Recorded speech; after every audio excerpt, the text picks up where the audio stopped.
eu fui diagnosticado com retardo mental, que eu não teria condições de aprender a ler e a escrever. A minha mãe passou por tudo em silêncio. Ela foi até a escola e pediu uma segunda chance. Me dá 2 meses que eu vou ensinar o Fabrício a ler e a escrever em casa. Ela criou jogos educativos, jogo da amarelinha, quebra-cabeça, jogo da forca, morto-vivo. A laje na frente de casa foi o nosso quadro, a nossa louça. A pedra foi o nosso giz. Eu nem sabia que estava aprendendo, parecia que eu estava de férias com a minha mãe. Em 2 meses eu voltei para a escola lendo e escrevendo melhor que os meus colegas. Ali eu aprendi uma lição definitiva. Diagnóstico não é destino. E não é que você tem o amor como instrumento da educação. Ninguém segura essa pessoa. O diagnóstico é uma das ferramentas inestimáveis propiciada pela ciência. E uma vez estabelecido, ele favorece muitas pessoas a adquirirem o devido esclarecimento sobre a sua condição e poderem, então, aplicar o devido tratamento.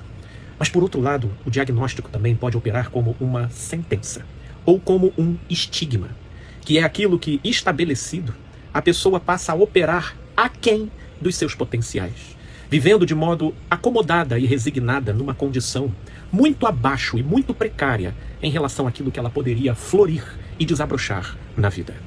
E com relação a esses estigmas e a esses limitadores da nossa evolução, que podem acontecer não só pela via de um diagnóstico, mas também podem acontecer pela via de uma colocação mal feita dos nossos pais, dos nossos cuidadores, de bullying recebidos no curso da infância, da adolescência, da fase adulta, enfim. São semânticas que, uma vez atreladas à nossa identidade, passam a limitar e influenciar nossa motivação, nossa percepção sobre nós mesmos e sobre a realidade.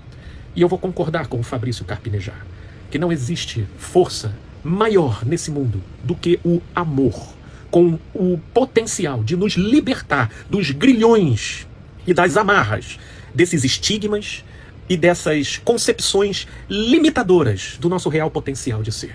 Que pode ser tanto uma fala de alguém ou de um familiar, como um diagnóstico estabelecido pela ciência. E esse estigma, eu concordo com o Fabrício, não é um destino. Sobretudo, quando o que entra em cena é a força do amor. A religião, ela vai dizer que o segredo é se santificar. Vai dizer que o segredo é você frequentar a igreja. Vai dizer que o segredo é você ler ininterruptamente a Bíblia. Vai dizer que o segredo é você acreditar. Mas lá em 1 Coríntios, no capítulo 13, o apóstolo Paulo, quando começa a falar sobre esse maior potencial, essa força visceral da vida e do universo promanada de Deus, que é o amor, ele inicia da seguinte forma: eis que vos apresento um caminho sobremodo excelente. O amor, eu não quero aqui vender ilusões, e muito menos torná-lo uma mera mágica. Porque o amor, ele não desfaz diagnósticos. Diagnósticos, como eu disse, ele também tem a sua dimensão daquilo em que ele decifra uma condição. Mas o amor carrega o potencial extraordinário de potencializar ao máximo a nossa maneira de ser, os nossos dons e os nossos talentos, mesmo com a nossa condição e mesmo com a nossa singularidade de ser. Portanto, não se espante com diagnósticos. Não se desespere diante de nomenclaturas, porque elas não operam destinos, salvo o seu olhar fique limitado e circunscrito à semântica desse diagnóstico, que, nesse caso, está operando como uma sentença. Se permita ver com amor. Se permita ver amando e explore todos os caminhos e possibilidades que o amor, fecundando a criatividade, te levar na relação com quem você ama. Seu filho, seu sobrinho, seu neto, ou suas ovelhas, ou seus seguidores, ou aqueles a quem você se propõe a ajudar.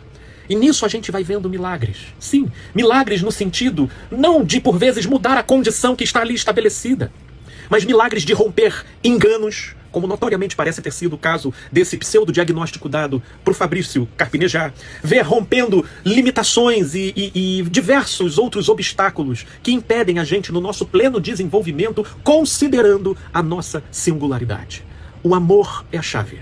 O amor é o segredo. Diante de um diagnóstico, diante de uma crítica, diante da sentença de uma pessoa que você muito considere, traga para a sua mente e para o seu coração o poder do amor. A ele se entregue, se amando e amando aquilo que você faz e amando ao próximo. Deixe-se levar e conduzir por amor.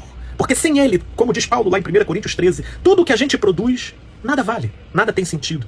E com ele, mesmo sob aquilo que é interpretado pela cultura como uma limitação ou até como uma patologia, mesmo assim a gente produz fertilidade na terra, conduzindo ela ao potencial de frutificar a 60 e a 100 por 1, a frutificar em abundância. É para pensar, gente boa, paz e luz, meus amigos e amigas.